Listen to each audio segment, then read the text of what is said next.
बृहस्पतिवार व्रत की पहली कहानी। पूर्व काल में एक बड़ा प्रतापी राजा राज्य करता था, जो बड़ा ही दानी और ब्राह्मण, गुरु, देवता तथा पितरों की पूजा करने वाला था। उसकी साधुता धार्मिकता समस्त देशों में प्रसिद्ध हो गई थी। उसके द्वार से कोई याचक निराश होकर नहीं जाता था। वह नित्य देव मंदिरों में दर्शन करने को जाता। प्रत्येक गुरुवार को बृहस्पति भगवान का व्रत करता हुआ व्रत रखकर पीले फल फूल वस्त्र और पीले वस्त्र और नैवेद्य आदि से उनकी पूजा करता हुआ दीन दुखियों की सहायता में सर्वदा तल्लीन रहा करता था। परंतु वह जितना ही धार्मिक था, उसकी रानी उतनी अधार्मिक और बुद्धिहीन थी। उसे अपने राजा की ये बातें और धार्मिक दान पुण्य करना अच्छा नहीं लगता था। वह दिन रात अपने ऐश-आराम में लगी रहती और मनमाने सब कार्य किया करते थे। दान पुण्य और देव दर्शन तथा दीन दुखियों की सहायता में उसका मन कदापि न लगता तथा वह बड़ी ही कृपण थी। वह धर्म कार्य से राजा को मना करती और कहती कि यह सब आप क्यों करते, किंतु वह धार्मिक राजा नियम पूर्वक अपने सब कार्य किया करता था। इसका यह नतीजा था कि राजा की धर्मशीलता से उस रानी का भी कोई अनिष्ट नहीं होता था और सारी प्रजा सुख से अपने अपने घरों में निवास करती थी। एक दिन राजा जब वन में शिकार को चला गया और रानी अपनी दासियों सहित घर पर निवास करती थी, तब संयोगवश उस दिन वहां एक साधु का वेश धारण किए हुए बृहस्पति जी राजा के द्वार पर भिक्षा मांगने को आ पहुंचे। उन्होंने राजद्वार पर आकर राजा की जय मनाई और भिक्षा की याचना की। राजा तो घर पर नहीं था। रानी ने कहा, हे साधु, जय, इस समय राजा यहाँ नहीं, जो भिक्षा और दान देते हैं, बिना उनके कौन देगा। साधु महाराज ने कहा, रानी जी, आप तो विद्वान है, मुझ भिक्षुक को भिक्षा देने में आप भी समर्थ है। रानी ने कहा, हे महाराज, मैं इस तरह के झंझटों में नहीं पड़ना चाहती। इस दान पुण्य से तो मैं बहुत घबरा गई हूँ। व्यर्थ एक पवारा खड़ा रहता है, फिर मुझे गृह कामों से ये अवकाश नहीं मिलता। ये सब काम राजा साहब भी करते, उन्हीं के लिए योग्य। परंतु मैं समझती हूँ कि इस धनी से तो निर्धन रहना ही अच्छा है, क्योंकि ये सब बहुत सा बखेड़ा तो नहीं करना होगा। क्या आप कोई ऐसा उपाय जानते हैं जिससे यह धन ना रहे, मुझे शांति और चैन मिले? यदि आप जानते हो तो बतलावे। बृहस्पति भगवान ही तो वहाँ साधु बनकर आए थे। उन्होंने कहा, यह तुम क्या कह रही हो? भला इस संसार में भी कोई होगा जिसे संतति और धन न प्यार हो? भला इससे भी कोई दुखी होता है? हे देवी, इन दो बातों की तो सभी को चाह रहती, चाहे कोई धर्मात्मा हो या अधर्मी, सभी को धन किसी प्रकार से इच्छा रखते हैं। इस धन की महिमा का तो मैं क्या कहूँ। निश्चित धर्मात्मा और अधार्मिक सभी को धन किसी प्रकार से आवश्यकता पड़ती है। यदि तुमको भगवान ने धन दिया है तो उसका सदुपयोग करो। महात्मा कबीर ने कहा, भूखे को भोजन, नंगे को चीर, प्यासे को नहीं, जितना बांटे सत्य कबीर। तुम्हारे पास धन है तो भूखे मनुष्यों को भोजन करो, पसारे बिठाओ। जिनके वस्त्र न उन्हें वस्त्र, इस प्रकार अन्न वस्त्र और जल का दान करो। धर्मशाला बनाओ, ताल तलैया, कुएं, बाग बगीचे आदि का निर्माण करो। आम, आंवला आदि के वृक्षों को लगाओ और यज्ञ करो। साधु ब्राह्मणों को भोजन खिलाओ। जिनके पास धन नहीं है उनकी सहायता करो, उनकी कुंवारी कन्याओं का विवाह करो। इस प्रकार यहाँ कितने ही दयादिक धर्म के कार्य जिन्हें तुम कर सकती हो। और यह क्या कहना कि ये सब धन नष्ट हो जाओ, मैं चैन की सांस लूं? मैं तो सर्वप्रथम आपको यही कहूंगा कि आप इस प्रकार के कर्मों से अपने अपने कुल और नाम को उज्ज्वल कर लो। इस मनुष्य के जन्म को सार्थक कर लो। मनुष्य के अच्छे कर्म इसको लोक परलोक में सहायक होते हैं और अंत में जब शरीर त्याग करता है तब स्वर्ग को जाता है। वहां उसे नाना प्रकार के सुखों की प्राप्ति होती। परंतु साधु महात्मा की इस बात का उस रानी पर कोई प्रभाव न पड़ा। उसने कहा, नहीं महाराज, मुझे इतना धन नहीं जिसे मैं इतना यत्न करके उठाऊं, रखूं और फिर दान दे डालूं, अथवा आपने जो कहा इतना पाखंड करूं। मुझे तो यूं ही समय नहीं मिलता और सारा समय इसी में नष्ट हो जाता है। महात्मा ने फिर कहा कि हे देवी, बड़े दुख की बात हो जो तुम अपना ऐसा विचार प्रकट करते हो। अच्छा, यदि तुम्हारी यही इच्छा तो सुनो, मैं तुम्हें जैसी युक्ति बतलाता हूँ वैसा ही करना, इससे तुम्हारी ये इच्छा पूर्ण हो जाएगी। बृहस्पतिवार के दिन तुम अपने घर को सब लिखवा लिया करो। स्नान करने से पहले अपने सिर के बालों को अच्छी तरह से धोकर तब स्नान किया करो। तुम्हारा राजा बृहस्पतिवार के दिन बाल बनवाया करो और भोजन में मांस मदिरा का सेवन किया करे तथा धोबी को बुलाकर वस्त्रों को धुलने के लिए दिया करो। 7 बृहस्पतिवार को यदि तुम ऐसा कर सकोगी तो ये तुम्हारा धन नष्ट हो जाएगा, इसमें कुछ संशय नहीं। यह कहकर वो महात्मा वहां से चले गए और रानी ने इस बात को अपने मन में रख लिया। उसने बृहस्पतिवार के दिन वैसा ही किया। फिर तो बृहस्पति देव उस पर कुपित हो गए और 3 बृहस्पतिवार पूरा होते तो उसका राजपाट आदि धन सब नष्ट हो गया। यहाँ तक कि रानी के घर में खाने तक का ठिकाना न रहेगा। उसके सुख चैन के दिन दूर हो गए। दोनों समय की कौन का एक समय को खाने के लाले पड़ गए। तब राजा ने व्याकुल होकर रानी से कहा कि हे रानी जी, आप तो यहाँ रहिए, परंतु मुझसे अब यहाँ नहीं रह जाएगा, क्योंकि यहाँ तो मुझको सब लोग जानते हैं। जिससे कोई उपाय धंधा या काम धंधा करके भी अपनी जीविका नहीं चला सकता। इसलिए किसी दूसरे देश में जाऊंगा जहाँ मैं खाने पीने का कोई धंधा नौकरी करके अपने दिन व्यतीत करूंगा। कहा, यह देश चोरी परदेश भिक्षा। शास्त्र में कहा है कि दूर चले जाने पर मनुष्य का दुर्दिन दूर हो जाता है। यह कहकर राजा ने घर छोड़ दिया और दूर प्रदेश में चले गए। परंतु वहां से भी कुछ अच्छी बुद्धि न प्राप्ति तो वन में जाकर लकड़ियां काटकर शहर में लाकर बेचते और उससे जो कुछ भी मिल जाता उसी को लेकर वो अपना पेट पालन कर लेते। इधर रानी भी अपने घर में पड़े पड़े उपवास करती, कपड़े लत्ते से फटियाल पड़ी रहती। किसी दिन इधर उधर से कुछ पा जाती तो खा लेती, नहीं तो केवल पानी पीकर सो रहती और मारे भूख के करोड़ बदल कर रात काट लेती। इस प्रकार उसकी दशा हो गई कि कई दिन तक उसे खाने को कुछ नहीं मिला और मारे भूख के दम घुटने लगा। तब उसने अपनी एक दासी को बुलाकर कहा कि तुम्हारी पुरानी दासी हो, इस समय हमारी इतनी सहायता करी हो, हमारे बहन के यहाँ जाकर उससे हमारा दुख कहकर हमारे लिए सहायता के लिए कुछ अन्न मांग लो। हमारी बहन नेक और धनवान में अवश्य हमारी सहायता करेगी। यदि वह सहायता कर देती है तो हमारे कुछ दिन के खाने को हो जाते, नहीं तो 10 से बेजड़ ही लेती है, मांग लाना। दासी उसकी बहन के घर की। जिस समय उसकी दासी उसकी बहन के पास पहुंची, उस समय बृहस्पति का व्रत की कथा सुनने को बैठी थी।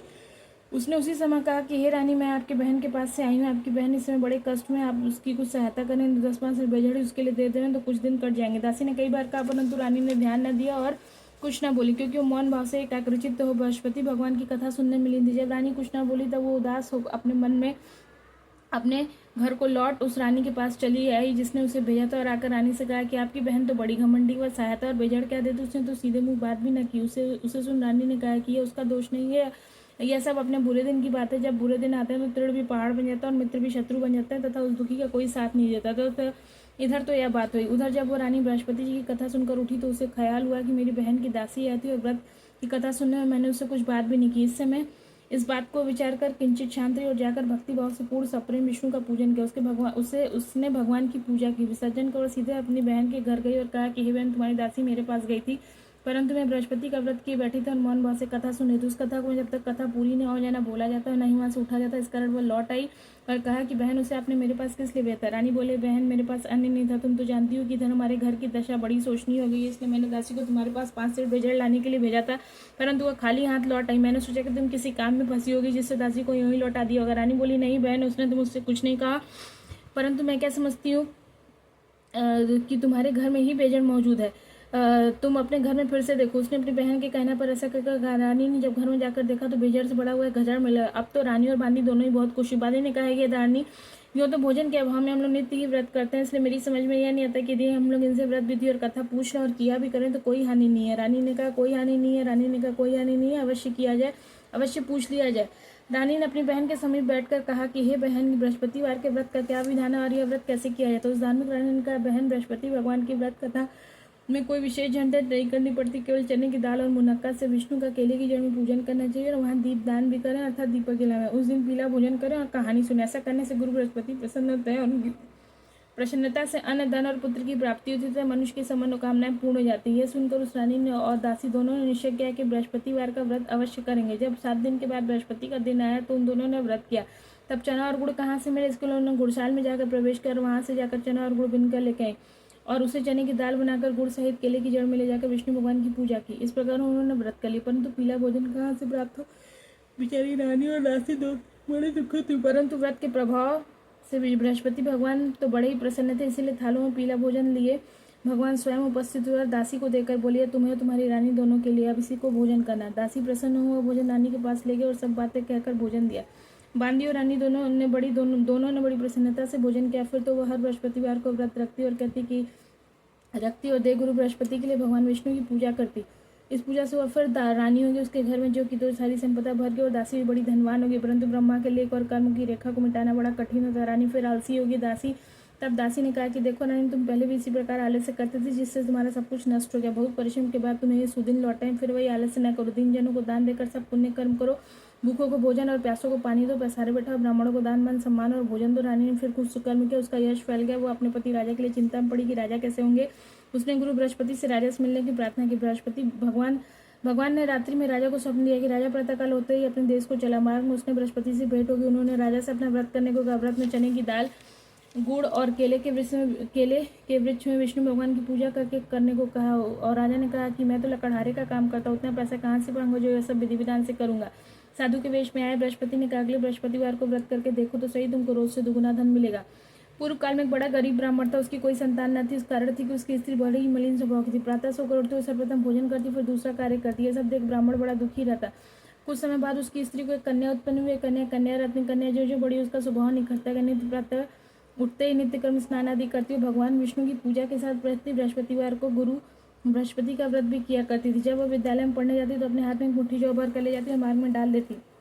उसके साथ जौ सोने को जब वह पट कर लौटती तो उन्हें बीन कर अपने घर ले आती। एक दिन वह बालिका जौं को सूप में रखकर पटकने लगी। तब उसके पिता ने कहा कि बेटी, सोने के जौं को पटकने के लिए सोने का सूप भी होना चाहिए। उसके दूसरे दिन बृहस्पतिवार का दिन पड़ता था। उसने नित्य की भांति गुरु बृहस्पति का व्रत किया और एक मुट्ठी जौ ले जाकर मार्ग में छीट दी और कहा कि हे गुरु, यदि सच्चे मन से मैं आपका व्रत करती हूँ तो उसके प्रताप से आप मुझे एक सोने का सूप भी दीजिए। जब वह कन्या पाठशाला से लौटकर जौ बटोरने लगी तो गुरु बृहस्पति की कृपा से उस दिन उसे सोने का सूप भी मिल गया। दूसरे दिन जब वह कन्या सोने के सूप में सोने के जौ को फटक रही थी तो शहर का राजकुमार उधर से आ निकला। उसने इस कन्या को देख और उसके रूपशील एवं गुणों को देखकर उस पर मोहित होकर अपने घर पर आकर बीमारी का बहाना करके लेट गया। जब यह समाचार उसके पिता को मिला तो रानी ने आकर उसे अपनी बीमारी का कारण पूछा तो राजकुमार ने बताया, मुझे कोई रोग या कष्ट नहीं, मैं केवल यही चाहती हूँ जो राजकन्या सोने के जौ में सोने को सूप को पटक रहे उससे मेरा विवाह हो जाए। राजा ने राजकुमार को समझा बुझाकर शांत किया और कहा कि मैं पता लगाकर उसी कन्या से तुम्हारा विवाह कर दूंगा। राजकुमार ने कन्या के घर का पता बतलाया। राजा का मंत्री उस ब्राह्मण के पास गया और सब समाचार कहा। ब्राह्मण ने सावित्री अपनी कन्या राजकुमार को दे दी। कन्या के जाते ही ब्राह्मण पूर्ववत दरिद्र हो गया, अन्य वस्तु से दुखी। उसका एक दिन मुश्किल से व्यतीत होने लगा। एक दिन वह दुखी पिता अपनी कन्या से भेंट करने को गया। कन्या पिता की दीनता देखकर बोली कि पिताजी, आप मेरी माता जी को यहाँ लिवा ले, मैं उसको एक युक्ति बतलाऊंगी जिससे आपकी गरीबी सर्वदा के लिए दूर हो जाएगी। ब्राह्मण घर गया और अपनी पत्नी को कन्या के घर लिवा आया। कन्या ने अपनी माता को समझाते हुए कहा कि माता जी आप नित्य प्रातः उठकर नित्य क्रिया से निवृत्त हो स्नान आदि करके भगवान विष्णु की पूजा किया करें तो आपके घर की सारी दरिद्रता दूर हो जाएगी।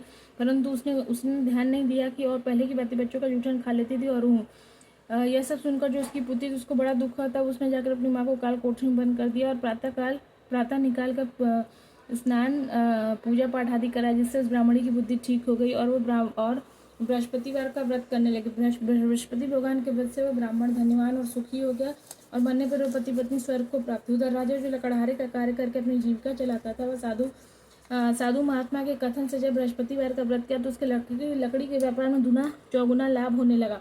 परंतु किसी एक दो बृहस्पतिवार का व्रत उसने नहीं किया तो गुरु बृहस्पति की नाराजगी से उसे बड़ा कष्ट हुआ। उस दिन उस नगर के राजा ने यज्ञ किया जिसमें उसने घोषणा कर दी कि कोई मनुष्य अपने घर में भोजन न करे, न अग्नि जलावे, सभी मेरे घर आकर भोजन करें।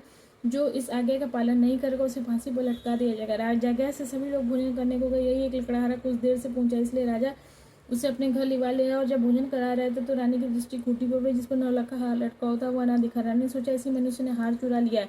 फिर उसी समय उसको जेल खाने में डाल दिया गया। जब राजा जेल खाने में गया तो विचार करने लगा कि न जाने किस जन्म का दुष्कर्म था जिससे मुझे यह दुख प्राप्त हुआ है।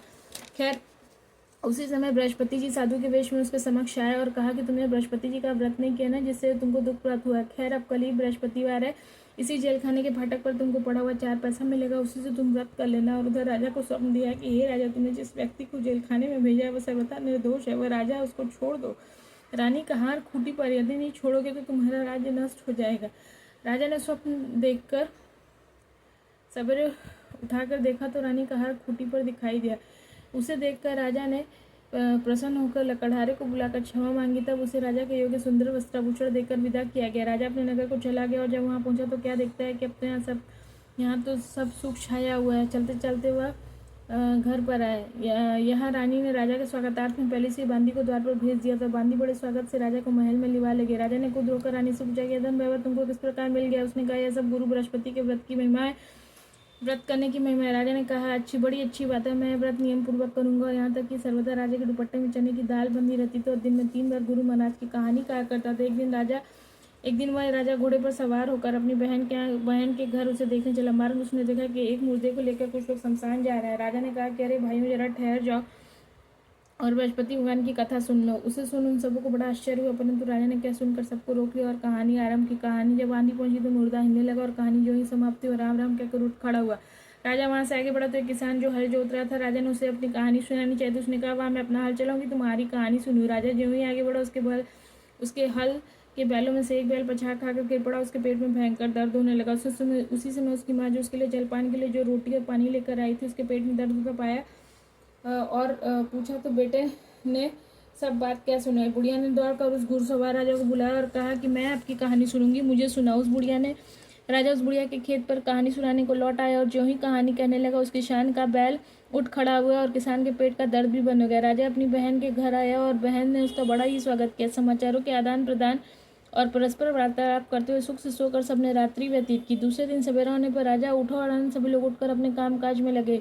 तब राजा जो गुरु बृहस्पति का बड़ा ही भक्त था उसने अपनी बहन से कहा कि हे बहन, बृहस्पति की कथा किसी ऐसे मनुष्य को सुनाना चाहता हूँ जिसने भोजन न किया। बहन ने कहा भैया, यहाँ तो बहुत तड़के से लोग भोजन कर लेते हैं, फिर भी मैं तलाश करती हूँ।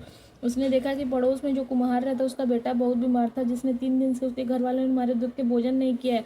रानी ने कुम्हार से कहा कि तुम मेरे भाई से गुरु बृहस्पति की कहानी सुनो, क्योंकि तुम लोगों ने अभी तक भोजन जलपान कुछ भी नहीं किया। कुम्हार ने कहा बहुत ठीक है। राजा से अपनी कहानी सुनाने को आया। राजा ने जब उसके घर जाकर बृहस्पतिवार की कहानी सुनाई तो उसके प्रताप से उसके लड़के की सारी बीमारी दूर हो गई और उसे आराम हो गया। लोग राजा से प्रार्थना करने लगे। दूसरे दिन जब राजा अपने घर को चलना चाहा तो उसने बहन से चलने के कहा। बहन ने अपनी सास से जो ही आज्ञा मांगी तो उसने कहा अच्छा तो जा, परंतु बच्चों का न ले जाना क्योंकि तेरा भाई संतान रहित है। बहन ने अपने भाई से कहा कि भैया मैं तो चलूंगी, परंतु बच्चे लोग नहीं जा सकेंगे क्योंकि माता जी की आज्ञा नहीं। तब राजा बोला जब बच्चे नहीं जाएंगे तो तुम ही चलकर क्या करोगी। निदान राजा अपने घर को लौट आया और राजा ने अपनी रानी से कहा कि मैं संतानहीन हूँ, जिससे लोग मुझसे परहेज करते हैं। रानी ने कहा, घबराइए नहीं, बृहस्पति भगवान की कृपा से हमें संतान की प्राप्ति होगी। फिर तो उसी रात्रि में राजा को संतान प्राप्त होने के लिए स्वप्न प्राप्त हुआ। रानी गर्भवती और ठीक 9 महीने उससे पुत्र की प्राप्ति हुई। रानी की बहन भी है, वे सब लोग हैं जो उसे संतानहीन होने से घृणा करते थे, वे लज्जित हुए और घर आकर खान पान में सम्मिलित हो राजा रानी को बधाई देने लगे। इस प्रकार बृहस्पति भगवान के व्रत करने से गुरु बृहस्पति मनुष्य की सब मनोकामनाएं पूर्ण कर देते हैं। बोलो बृहस्पति भगवान की जय। जय हो बृहस्पति भगवान।